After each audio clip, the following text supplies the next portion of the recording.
The controller of budget finds herself in the eye of a storm following her arrest and arraignment in court for alleged fraud following a case filed against her in the year 2016. On Tuesday, the past will appear to return to haunt her after she was charged with conspiracy to defraud contrary to Section 317 of the Penal Code.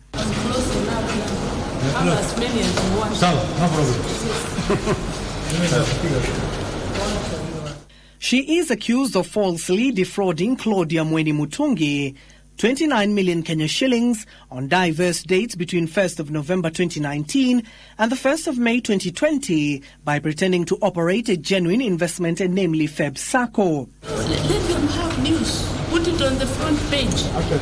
Every paper.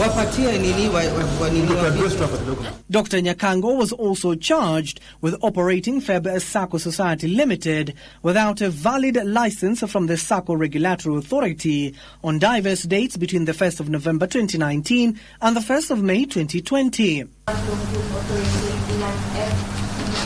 Together with 10 other people, Nyakango was also charged with a third count of forgery, where it is alleged with intent to defraud, she forged Claudia Mweni Mutungi's signature on 2nd of December 2019 at Feb Sacco Society Limited within Mombasa District, Mombasa County. However, the controller of budget, who was charged jointly with others, pleaded not guilty to the 3 counts before Mombasa Chief Magistrate Alex Ithuku. Senior Assistant DPP Peter Kiprop, who represented the prosecution alongside Principal Prosecution Counsel, submitted that they will not oppose the release of the accused on bond. On bond, that is not opposed, and it's a constitutional right. The only test is whether the accused person will come to court when we require him. I hereby admit her to a bond in the sum of Kenya shillings 2 million with one surety of similar amount. There is an alternative of Kenya shillings 500,000 cash bail. The court further issued summons to Dr. Nyakango's 10 core suspects in the matter. They include Jackson Gure Wanjau, Susan Kendi Kiambati, James McKenna Wanyangi, John Mushira Kithaka, Jane Karundanyi, and Mudhoni Eliphas. Others include Joan Chumo, Masindura Mukora, Gregory Mwangangi Mailu, and Michael Kipkirui. Summons to issue, that is against the other 10 who are not in court today. We will mention this matter on 13th of December before this court. The defense will be supplied with of course, the charge sheet, any statements, and documents that may be used as exhibits in this case. Abdiaziz Hashim for Prime Edition. 6 more deaths have been recorded in the country as a result of the El Nino rains in the last 24 hours, bringing the death toll to 160 people. Government spokesperson Dr. Isaac Mwaura has meanwhile warned residents of Central, Western and Coast region of escalated rainfall over the next 1 week. As Joseph Wahungu reports, government is now calling on development partners to join efforts to mitigate the effects of El Nino in the country. Effects of the devastating El Nino rains have continued to be witnessed in the country, with 6 more deaths recorded, 3 in Taita Taveta and 1 each in Kilifi, Narok and Homa Bay counties. According to government spokesman Dr. Isaac Mwaura, the country is set to receive more rains, with western, central and coast regions among those to be affected. It's also good to say that the forecast is that rainfall will now move to the western parts of the country. That's Western Kenya and Nyanza region from around next week. So we are also raising that caution to the counties around that area, and also Central Kenya. And you know, when Central Kenya rains, then that flooding still will reach Tana River County because of the river Tana and Athi. Mwaura says the government will reallocate funds meant for other projects towards El Nino mitigation. Over 529,000 people have been displaced by floods, 36 schools have been submerged, and 129 school toilets have been destroyed by flood waters in 19 counties. The floods have also affected schools and of course the infrastructure in Baringo, Elgeyo Marakwet, Embu, Garissa, Homa Bay, Kiambu. The government has reassured the public of ongoing efforts to rehabilitate roads washed away by floods, as well as addressing the cholera outbreak in Lamu County, which has led to 3 fatalities. Access to healthcare in 49 facilities nationwide remains compromised due to inaccessibility. So 49 hospitals, health centers cannot be accessed. With the anticipated heavy rains in the next coming weeks, Kenyans have been urged to be cautious and desist from crossing flooded rivers. For Prime Edition, I'm Joseph Wahungu. Business at the National Assembly was adjourned prematurely as legislators stormed out of the House protesting the alleged delay in disbursement of the National Government Constituency Development Fund. The legislators hit out at National Treasury for the delays which they say will affect preparations for the start of the new school calendar. They are demanding the funds to be released before the House proceeds to recess, Thursday by the way. Here are the details from our reporters stationed at Parliament buildings. The legislators convened in the House for the afternoon sitting Tuesday. However, House business will be cut short. I think this is an issue that requires the attention of the whole House. Following a point of order raised by Minority Leader Opiyo Wandayi. Madam Speaker, we are now in the 6th month of the financial year 2023-2024.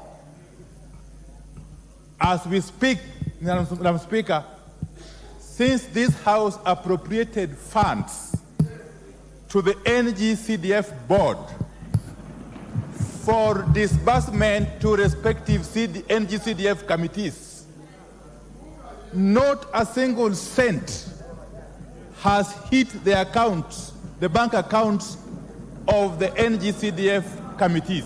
His protest over the delay by the National Treasury to disburse the National Government Constituency Development Fund will receive the backing of his fellow legislators. I think so.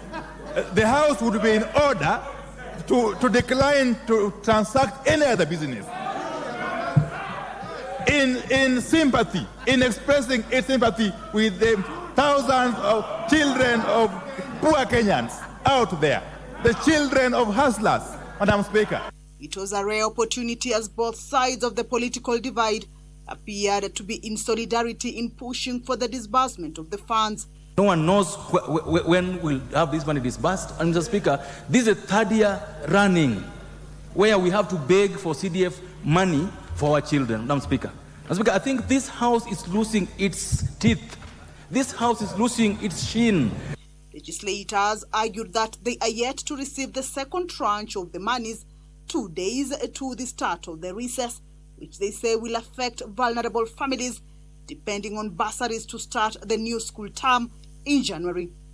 Efforts by Majority Leader Kimani Ichung'wah and NGCDF Chair Musa Sirma to calm the irate members fell on deaf ears. I have already engaged with the Cabinet Secretary in charge of the National Treasury and the State Department of Planning and the NGCDF board, the NGCDF CEO.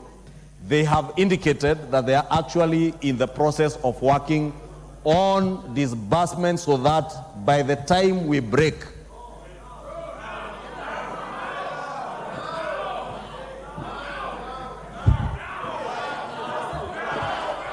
now, honorable members, order, honorable members.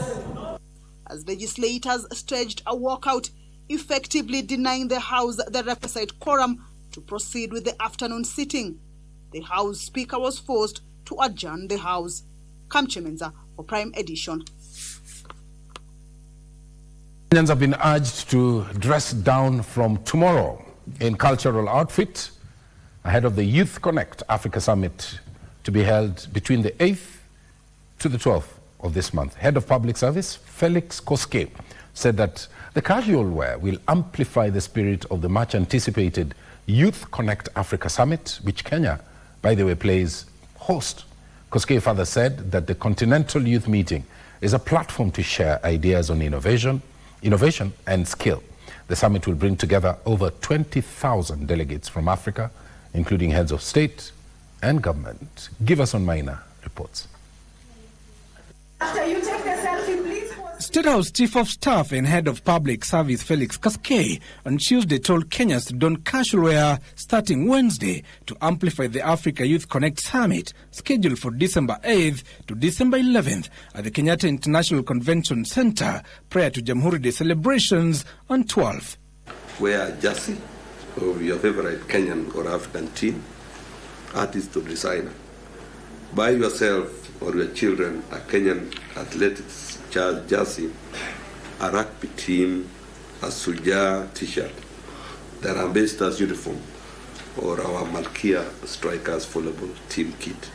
The head of public service said the summit will involve showcasing of various innovations and talents by the African youth. The government is presently focused on providing the enabling environment for the extraction of the potential of our young people in its entirety, whether in the field of creativity, innovation, passion, or talent. On his side, Youth Affairs, Creative Economy and Sports Cabinet Secretary Ababu Namomba said various beneficiaries of the Hustler Fund will also showcase their businesses to encourage the youth to begin startups. We are taking the Hustler Bazaar continental. We've been trying out the Hustler Bazaar idea for the last 1 year. Now we are taking it to the continental platform. There's going to be a whole Hustler Bazaar, a space for African youth to showcase their product and to do business with one another and with other interests across the continent. CS Namomba further said a day will be set aside for marathon and tree planting later to align with climate change action. All these activities culminating in Kenya at 60 Jamhuri Day celebrations. One of the significant moments of this week will be the Green Marathon. I believe the Green Marathon was explained here, and it's going to be an incredible opportunity for us to draw the attention to the sporting heritage of Kenya and to the greening agenda. Matters Youth Affairs, Creative Industry and Sports are expected to form the larger part of discussion in this year's Jamhuri Day celebrations as Kenya marks 60 years of independence.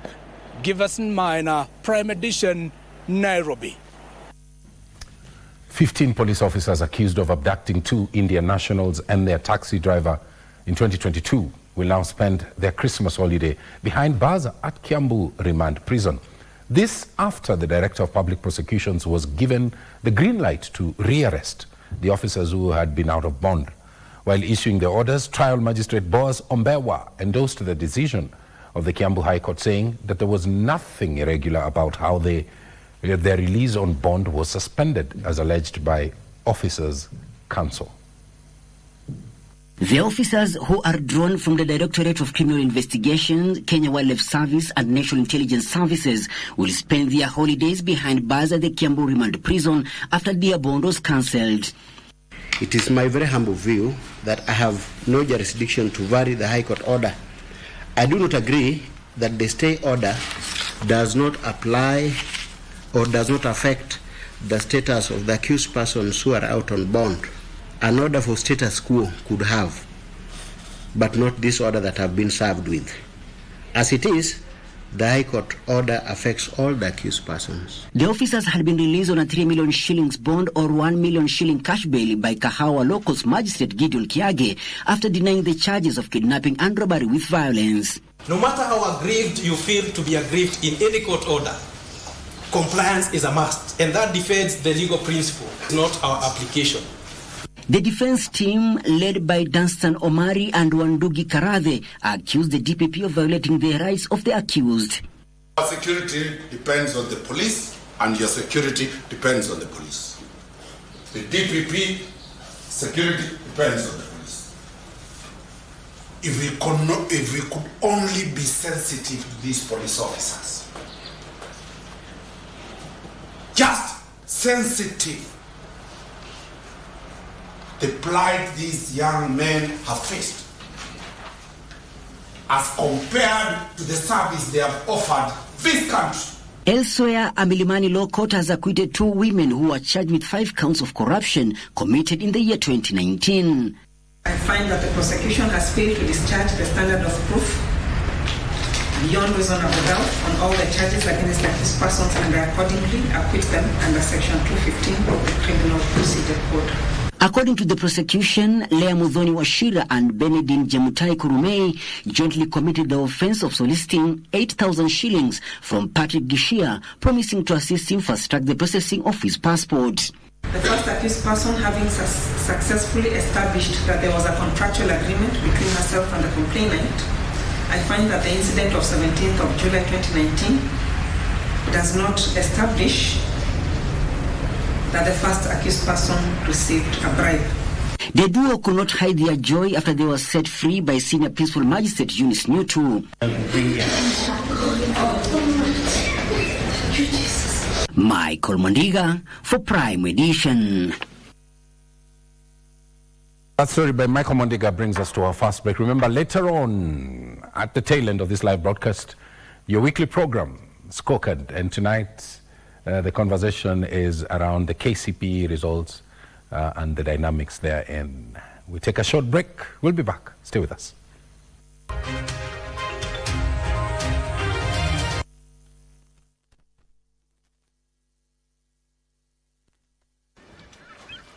Kote nchini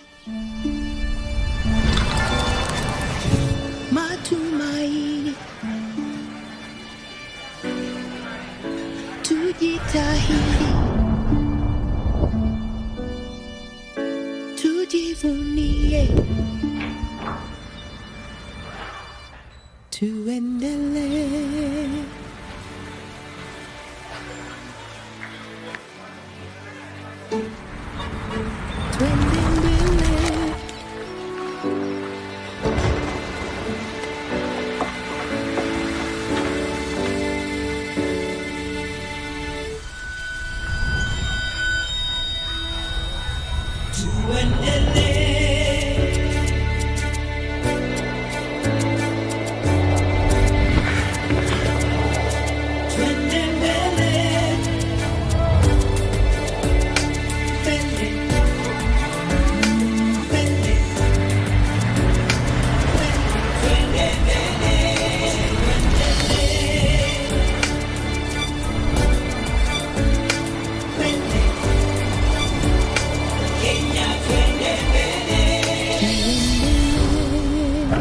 Kenya, twende mbele.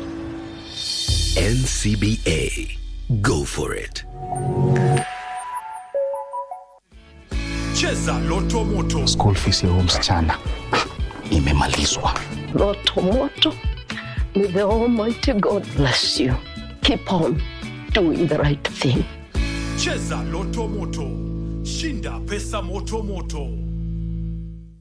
The National Youth Service will hold its pass-out graduation ceremony on Friday, the 8th of December 2023. His Excellency President Dr. William Samoei Ruto will preside over the event at the NYS College in Gilgil, Nakuru County. Watch the NYS Pass-Out Parade on Friday, the 8th of December 2023, live on KBC Channel 1 from 9 a.m. NYS, Huduma kwa Taifa. Beberu hakutaka kutia sukuko mbele, hakutaka kufanya chochote, na kwa hivyo watu wakawa hawana nafasi. Ijapokuwa watu wakisema kufundisha watoto watapata kazi wapi? Our villages and towns are powered by electricity. How has Kenya fared in the realization of her independence clarion call of eliminating ignorance, poverty and diseases? Kenya at 60, a special KBC coverage beginning Monday, the 4th of December to Jamhuri Day.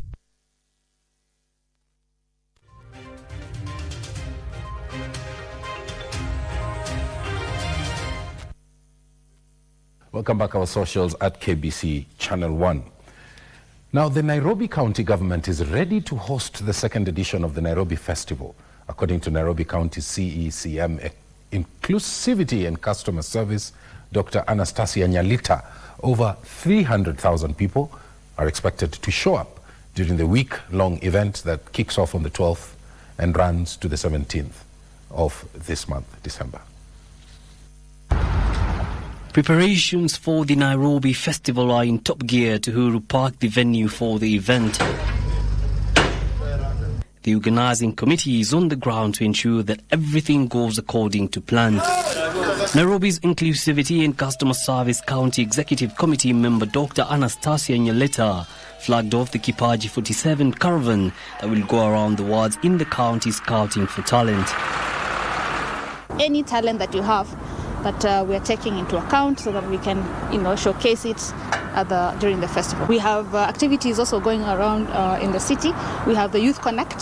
So we have a pass for the Youth Connect. There are over 20,000 of them to come and also experience Nairobi at the National Park, at the Uhuru Park, yeah? The organising committee's chairperson Clement Rapudu expressed his satisfaction with the ongoing preparations, assuring the attendees that this festival will meet the expectations of each and every person who shall grace the event. It's all systems go for us, so I'm happy with the preparations. I don't think there are any emerging issues so far. I believe it will be better, bigger and better than last year's event.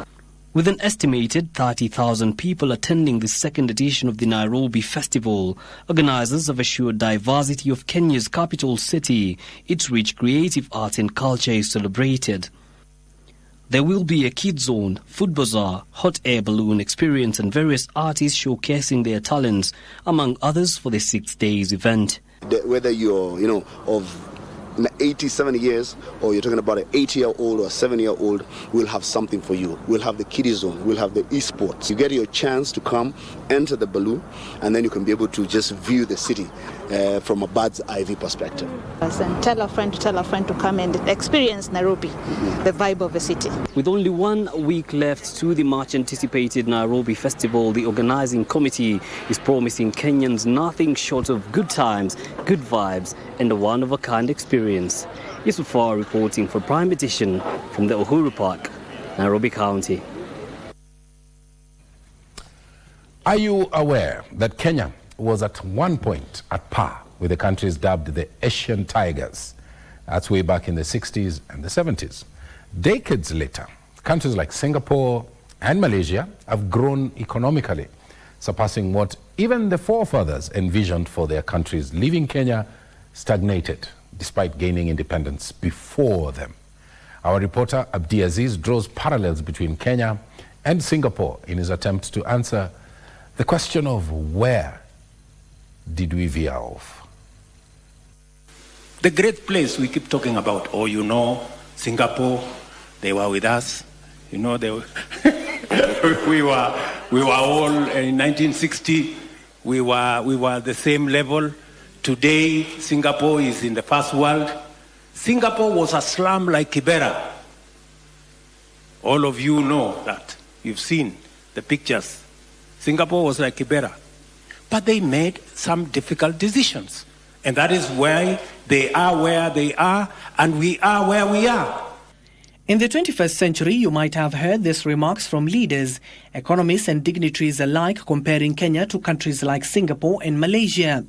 Nations that have grown their economy and standing tall among the League of Nations. However, this was not the case 60 years ago, where the Asian Tigers were at par with a third world country, Kenya. Despite the statement sounding a little bit far-fetched owing to the current status of the two countries that are worlds apart on gross domestic product, infrastructure and governance, analysts argue that there are some pertinent macroeconomic fundamentals that affirms this. To some extent, but not necessarily true.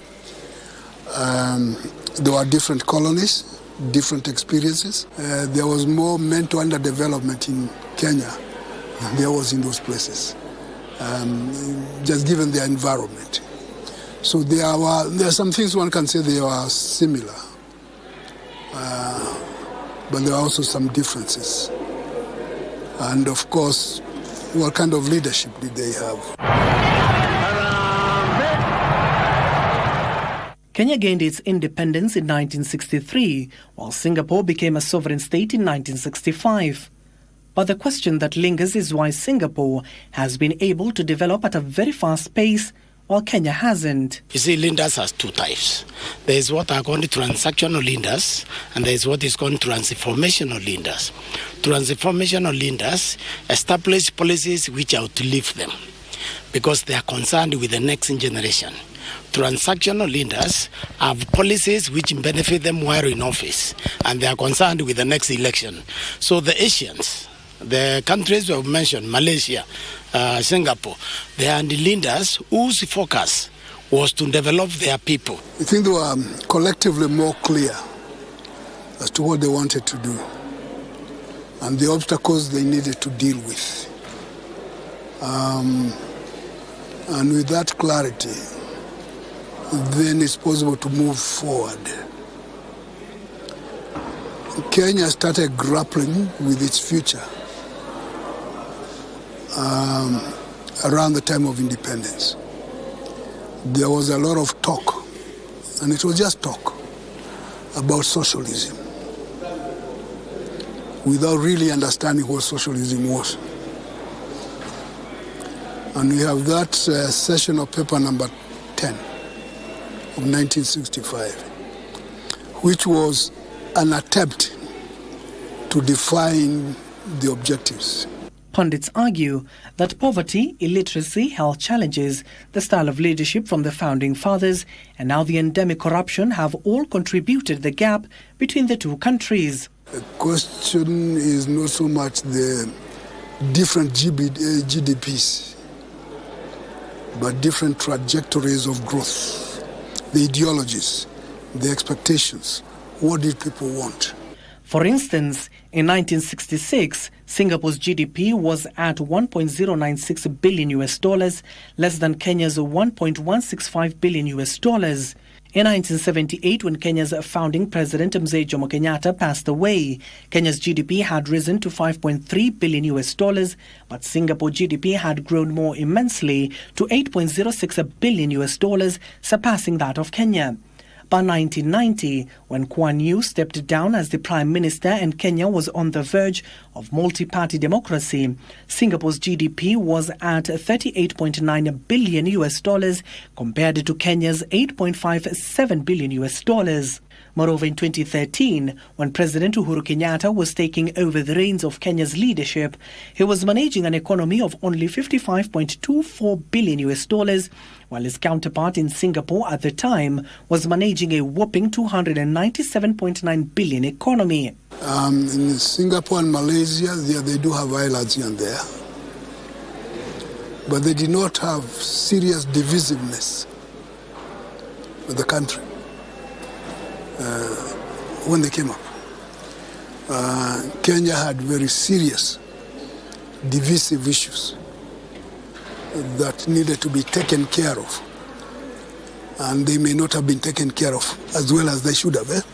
With the growth of the economy of both nations apart, the founding President Mzee Jomo Kenyatta during his tenure assured Kenyans that his administration will tackle corruption that proved to be a major stumbling block in implementing policies that would have seen the country grow immensely.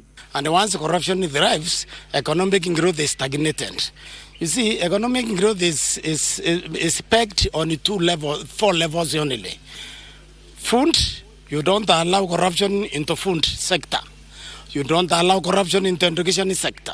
You don't allow corruption into health sector. And then you remove corruption also in government policy making. And corruption is endemic. And the act of corruption is an act of underdevelopment. So those who engage in this gross misbehavior were not developing the country. They were instead underdeveloping it. Singapore, on the other hand, has been ranked as one of the least corrupt nations across the globe, alongside Denmark and New Zealand. In Kenya, corruption has seen massive loss of public funds that could have been channeled to propel the economy to match the growth of other middle-income economies across the globe. In 2018, Kenya ranked 143 out of 180 in the World Corruption Index. Because Tanzania started well, it built a solid social structure which removes greed. Because greed brings corruption. So their structure does not tolerate greed, even when it comes, like it did under Kikwete. The Magufuli was able to come and take people back to the route, to the proper path. Despite the glaring differences, The two nations continue to grapple with the high income inequalities. Singapore's 10% of the population commands 45.8% in 2017. In Kenya, 10% of the population commands about 40% of the national income. According to UNICEF, 42% of Kenyan population lives below the poverty line. Economists opine that boosting investment in the manufacturing sector and supporting new innovations will greatly propel Kenya's economic growth and change the country's fortune in years to come. Abdiaziz Hashim for KBC Channel 1.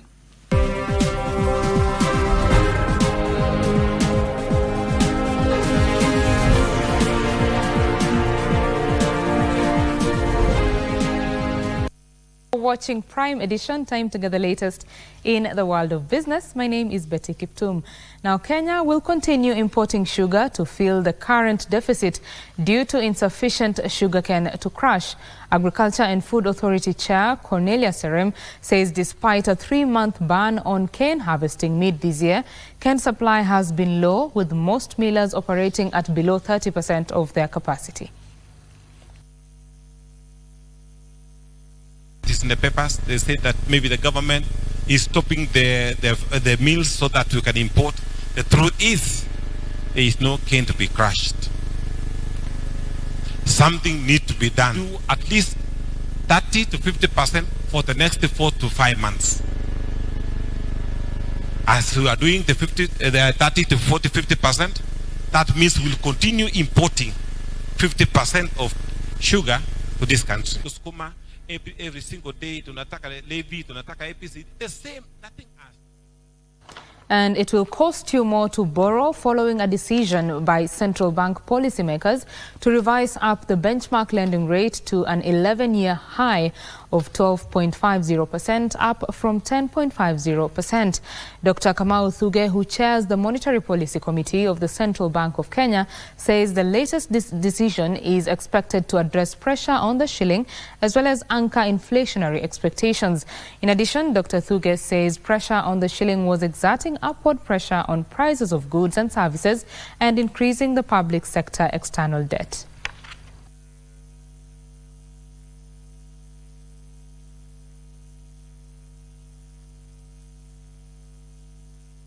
And the government is planning to implement the soil management policy from early 2024 in a bid to enforce best practices in management of soil health and promote food security.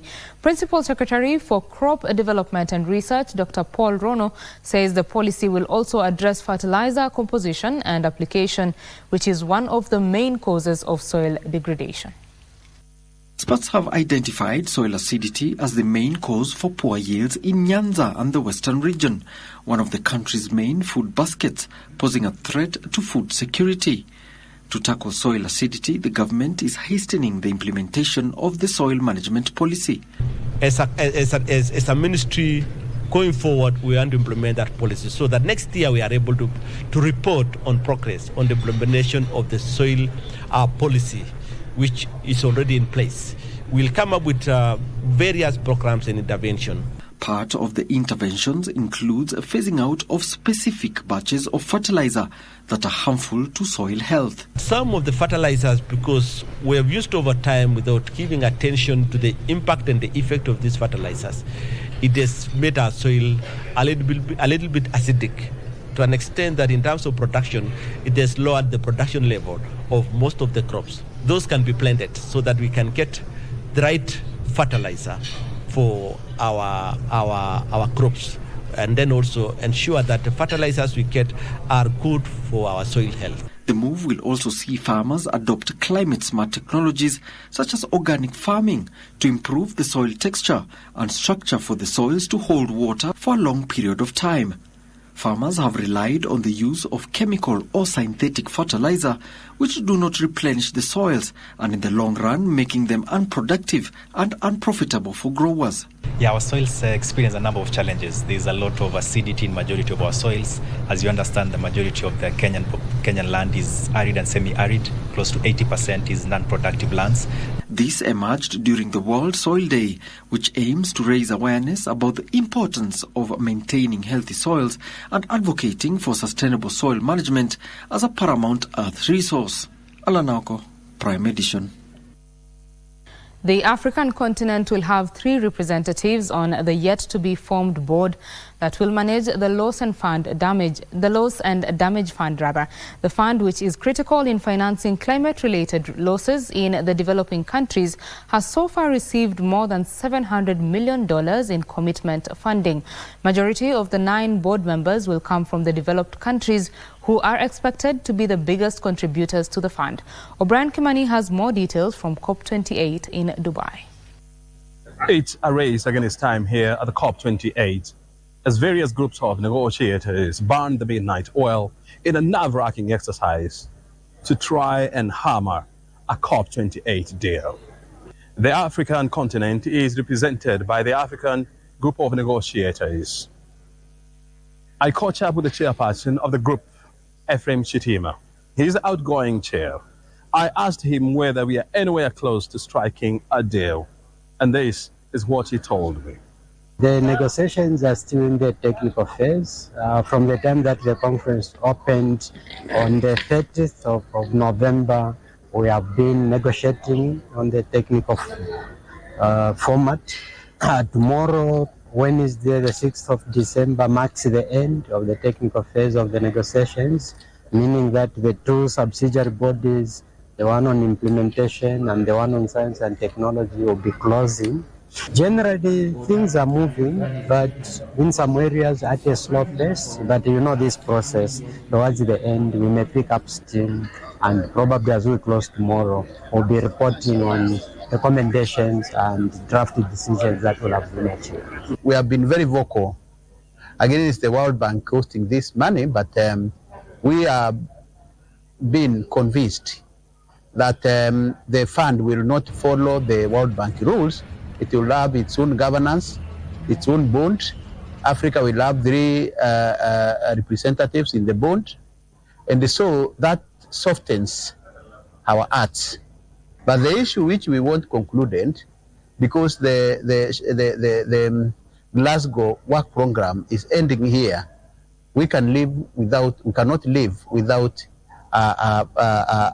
some decision on a global goal for adaptation with targets, because that is very, very important again for us, and we hope the states, countries will close ranks and ensure that things which are contentious are resolved. Ephraim Chitima, the outgoing chair of the African Group of Negotiators, and Dr. Mithika Mwenda, the executive director of the Pan-African Climate Justice Alliance, joining me here on the sidelines of COP28 in Dubai to give me more insights on the happenings behind the closed doors and the negotiations taking place here in Dubai. Thank you, O'Brien Kimani, with that report from Dubai. Of course, he's following up on the COP28 and shall be giving us more details on what unfolds in that conference. Moving on, low turnaround time, investment in modern technology, equipment and human capacity are some of the factors that have enhanced the appeal of the Port of Mombasa to shipping lines. Kenya Ports Authority Managing Director Captain William Ruto says the Port of Mombasa is attracting new vessels due to enhanced efficiency. He made the remarks when he led a team of port officials to receive MV Joloi Oro, which was making its maiden call on the Port of Mombasa.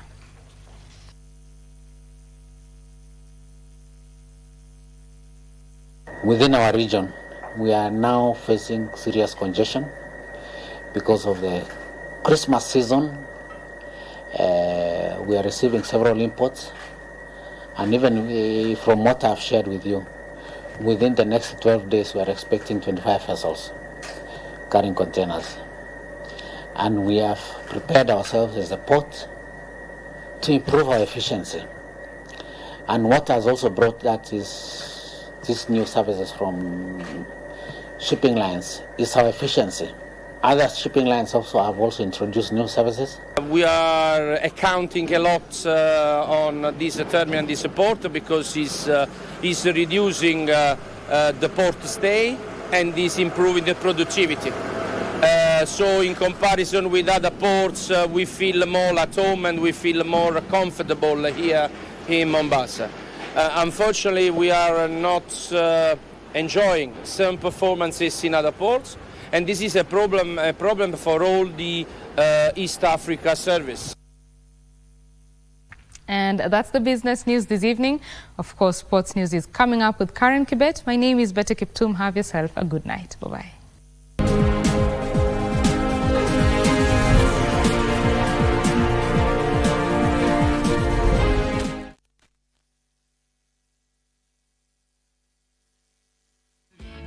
Cheza Loto Moto. School fees ya mtoto imelipwa, lakini bado tunataka kuendelea throughout. Loto Moto imekuja kwa maisha yetu when I needed it the most. That is all I can say for now. I'm so grateful. May God bless you. Cheza Loto Moto. Shinda pesa moto moto. From the dawn of independence to the present day, Kenya has journeyed with strength and determination. We celebrate Kenya at 60. As we mark this incredible milestone, KBC and Jamboree present an unforgettable celebration of culture, music, and awareness.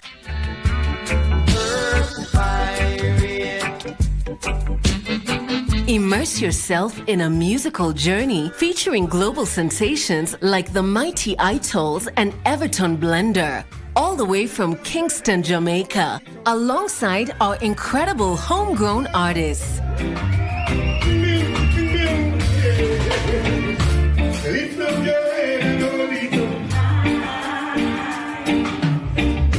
But it's not just about the music. Join us for a day of cancer awareness and a fun-filled family day, including horse riding, bouncing castles for the kids, and a special tree planting exercise. Save the dates as we tour a county near you.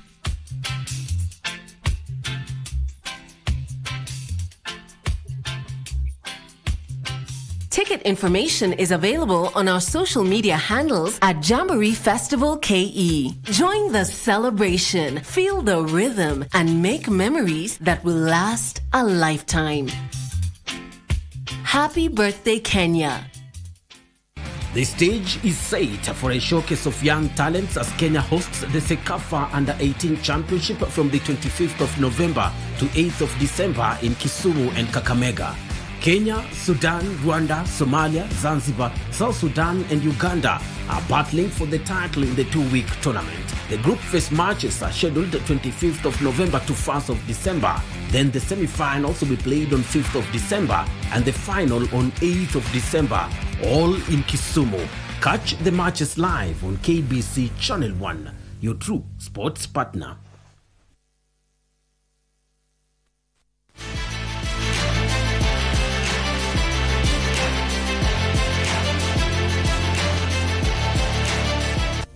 Welcome back. My name is Karen Kibet. Let's now talk sports. The Kenyan national women's soccer team Harambee Starlets squandered their chance to earn a ticket to next year's Women's Africa Cup of Nations after they lost 1-0 away to the Zebras of Botswana in the second leg of their final qualification match. The match, which was played at the Botswana National Stadium today, saw Kenya's chance slip away as they failed to find the back of the net. Most of the chances, Harambee Starlets and Botswana played out a 1-1 draw in the first leg of the qualifiers. Botswana has now qualified for next year's Women's Africa Cup of Nations, set to be held in Morocco.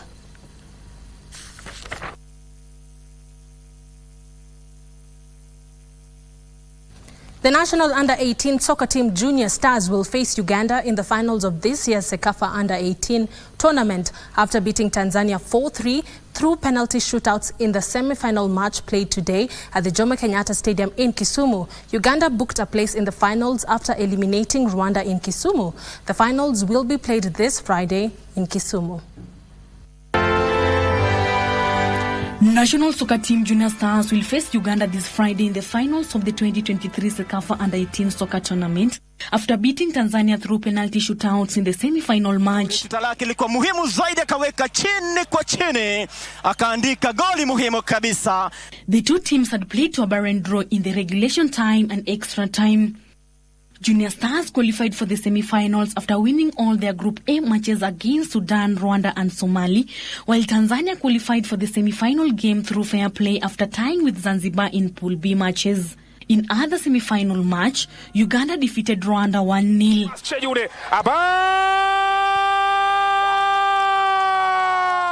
The third place playoff match between Tanzania and Rwanda and the final match between Kenya and Uganda will be played this Friday at Jomo Kenyatta Stadium in Kisumu.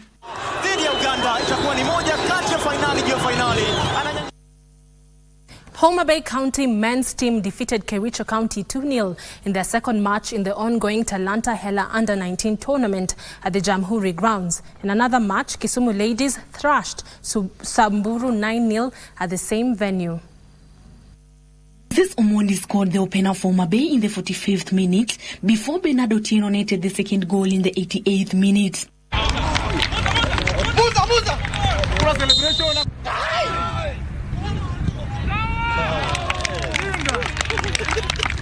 Homa Bay lost the opening match against Vihiga 5-2 on Sunday, and they will now face Garissa, who has lost all their Pool A matches. In another match, Kisumu County ladies thrashed Samburu 9-0.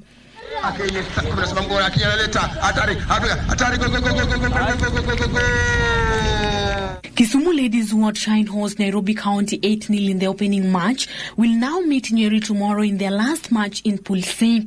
In another result, Pokot County men's team defeated Marsabit 6-1. Vihiga County extended their win in Pool A after defeating Garissa. In the ladies category, Nairobi defeated Nyeri 2-1. In other fixtures, Kisumu ladies will face Nyeri at Kasarani Annex, while Homa Bay take on Garissa at Nyayo National Stadium.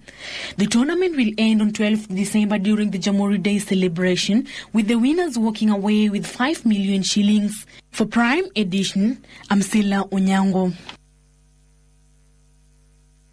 Thank you, Salah, for that report. Moving on, Ugandan teams dominated on the third day of the ongoing East and Central Africa Handball Club Championship at the Nyayo National Stadium after posting good results against their opponents. In the men's Pool A, the defending champions Nairobi Cereals and Produce Board narrowly lost their second match of the tournament after the Uganda People's Defence Forces team made a comeback to win 33-31. The team had defeated Rwanda's Gishumbi team 35-29 in their opening match. Our heads are still high. We are not relenting on winning the championship still. Ours is to win the trophy. Exactly, is to win trophy. And this is a warning to other teams that we are coming and we are ready to fight for it. In the women's category, Kenya Defence Forces Ulinzi Sharks team drew 35-35 with Nkaji of Uganda. The Kenyan team had lost its opener match against compatriots Nairobi Water in a match that ended 25-21. Bado tunajituma na tunajua game hiyo Uganda versus Water ndio itadetermine kama tutaingia hiyo semis ama tutamalizia hapo tournament. Tutaenda mbele, tutafika semi, then from there I know confident that we will be in the finals. Equity Bank men's team suffered its second consecutive loss after falling 5 goals to Uganda Prisons in a match that ended with a score of 28-33. We cannot go heads down. We still have 2 games to play, and we have to go with the winning mentality. And we hope that luck will be on our side. Tomorrow, Kenyan's GSC will face Uganda Evergreen, and KDF will play against Gishumbi in the men's pools.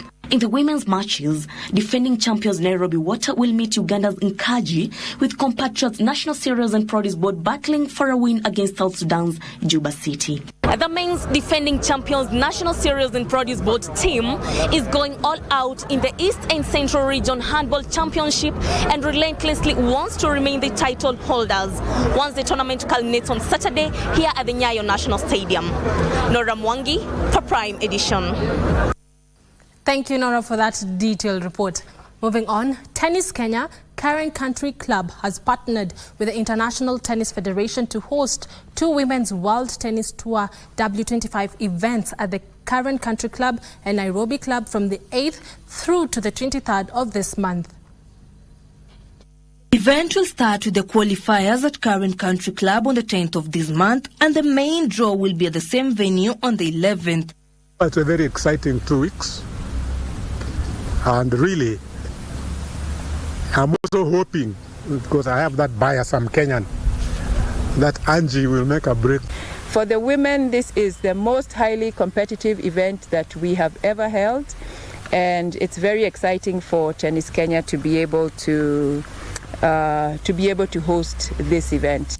The event is an upgrade of the Women 15. 6 Kenyans will be participating, including Wimbledon double champion Angela Okutoi, a total of 45 players, 10 coaches, and 34 countries, including Kenya, Ukraine, Burundi, USA, China, among others, will be taking part in the tournament. The winner of the tournament will get a total of $300, while the runners-up will pocket $200 each. The tournament aims to provide opportunities to players to advance their careers. Faith Akinyi for Prime Edition. Thank you, Faith, for that report. The national ladies cricket team has left the country for Uganda ahead of the crucial World Cup qualifier matches, which will be played at Kiambogo Cricket Grounds in Kampala from the 9th to the 19th of this month. The top 2 teams from the event will qualify for next year's World Cup. Following their recent successful outing in Botswana, where they topped the chart and bagged the division trophy, the national ladies cricket team leaves the country to fight for a spot in the Cricket World Cup. Sports Cabinet Secretary Babu Namwamba, who flagged off the team, says he's optimistic that the current team will recover its lost glory by qualifying for the World Cup. Kenya has done really, really well before. And you are now the generation that has the opportunity to get our country back to the high table of cricket. It will be incredible for you to qualify for the World Cup. Kenya will qualify for the Ladies World Cup slated for next year should they finish in the top 2 from the Africa Zone qualifiers. Among the teams battling for the 2 slots include the hosts Uganda, Tanzania, Botswana, Nigeria, Zimbabwe, Namibia, and Rwanda. Okay, thank you. Elsewhere, Kibras Mashimoni All-Stars are the inaugural 82nd Ultimate Cup Tournament champions following their 4-3 triumph on post-match penalties over Dandora Youth at the Police Sacco Stadium. The champions took home 1 million Kenya shillings, with the first runners-up getting a consolation prize of $500,000 shillings.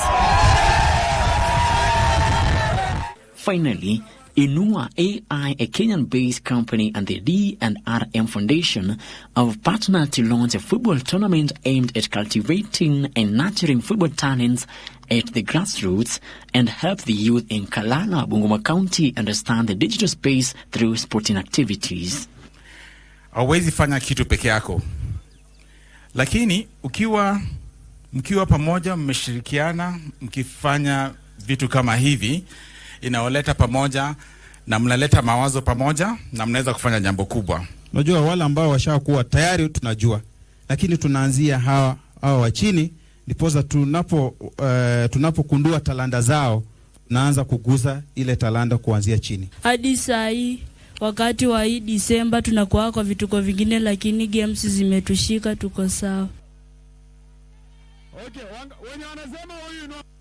and Moki's detailed report brings us to the end of the sports news tonight. My name is Karen Kibet. I do end it there, but I hand you over to my colleague Tom Mboya, who has more. Tom?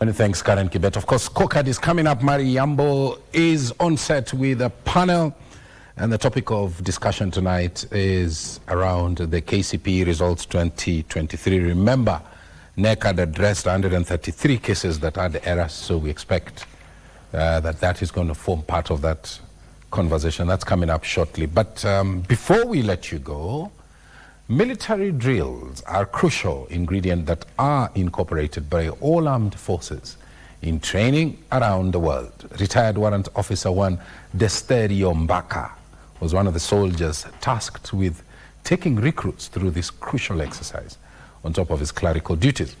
He graces this week's edition of Military Tales. Thank you for watching. I'm Tom Mboya on behalf of Prime Edition team. Good night and God bless.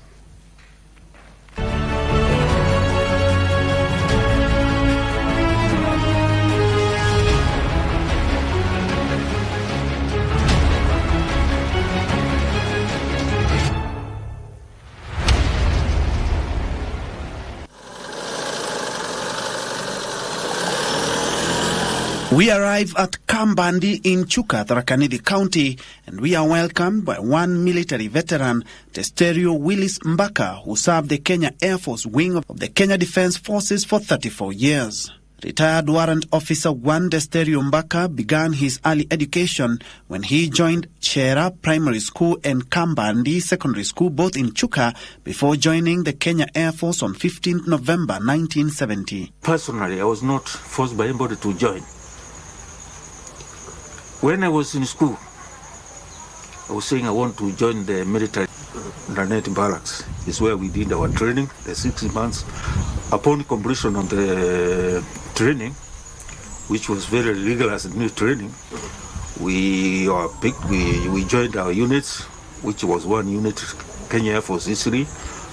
Is where we were taken back. We are deployed in various departments in the Air Force. Later on, he trained as a clerk in the Air Force and was deployed at the Records Department. Me, I was trained as a security officer for the first time. Upon staying 6 months, I changed my training to a clerk. So as the time I retired being a clerk Class 1, and returned while at the Defence Headquarters. He is among the first officers in the newly commissioned Laikipia Air Base, where he was also a drill instructor. Yeah, I was an instructor. This drill, ikutembea tu na mambo ingine, those whom I trade, even they have gone beyond me. I was working at history until when we Air Force started a new unit. African base name started by Africans. Kenya Air Force Nanyuki. I was among the first people who went to start Nanyuki. Over the years, he rose to the rank of chief clerk. I was a chief clerk, flying wing. After some time, I was changed to chief clerk, take wing. From take wing, chief clerk is when I was posted to Defence Headquarters as a records officer. Strategic plans and policy, which was headed by Major General Gichani. His first unit was the only Air Force base in the country when soldiers donned the famous short popularly known as Kaptula. Major General Gichoro took over from the Mzungu is when he started introduced. After we complained, it was very cold at night, so you cannot spend all the night with a short. So when we complained, they introduced a long trouser. It was a khaki by the time. He is also among soldiers to witness the transition of colonial military commanders to Kenyan commanders. When I joined, the Air Force commander was Mzungu, Group Captain Rothwell. He handed over the first Air Force commander, who was an African, Major General Gichoro. He's the first African Air Force commander. Mbaka acknowledges the positive changes in the military post-colonial era on leadership and equipment. If 10 Wazungus go back to the Royal Air Force, they recruit other Africans to protect their places. The salaries improved, and they improved after we ourselves, we retired as of now. Is we complain the money we get is not enough. We could not maintain our families here too. As now, those who are in the service, they are very okay. He urges the military to relook at the veterans' wages. As you are our mouthpiece, we request you say they do something. The members, when they do any addition on any increment, pay increment, even they increase our pension. You cannot be compared with somebody who is retiring of the same rank I earned when I retired. He nostalgically remembers the 1982 during the botched Air Force coup, noting the rise in military takeovers in the continent are management issues. I was on leave when that episode happened. I was here where we are today. I heard what happened. I traveled all the way to my base. So many barriers on the way, and about 10 barriers. From here to Meru was a problem. So, because we are clean, we continued. I regret what happened. He has a message for young officers serving the country, adding that they should maintain discipline in the force. Since his retirement, he has participated in numerous community-based projects when he was appointed as the chair of Nithi Water Company and as an official of the Constituency Development Fund, CDF. I've served as a chairman in WASCO for 3 years.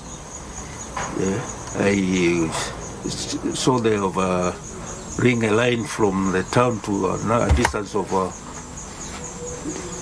20 kilometers. I was taken by community. I tried to pursue the CDF office, and we got money to revive that dispensary. He says he has also amassed numerous accolades during his service and after. I've been recognized for the work I've done. In 2019, I was nominated as Suja. Also, I've been given of what I've done well in the military. All those, the training and the achievement I've made, I was given the end of state commendation. A father of 6, Mbaka says 2 of his children joined the force. I've got a family of 6. 1 daughter joined the Air Force, that's retired. I've got a son who joined the army with the transport. Yeah. And some have already retired after nearly completing the term 9 years you are supposed to. He now enjoys reading to unwind when he is not tending to his farm or his animals. He's reading novels and newspapers to keep updated. My friend, if you come home and stay without reading even a newspaper, even writing your name, you may forget. In his parting shot, he urges Kenyans to maintain peace that the country has enjoyed over the years. Where there is no peace, you cannot forge ahead. You lag behind. For Military Tales, I'm Ben Troy Njue.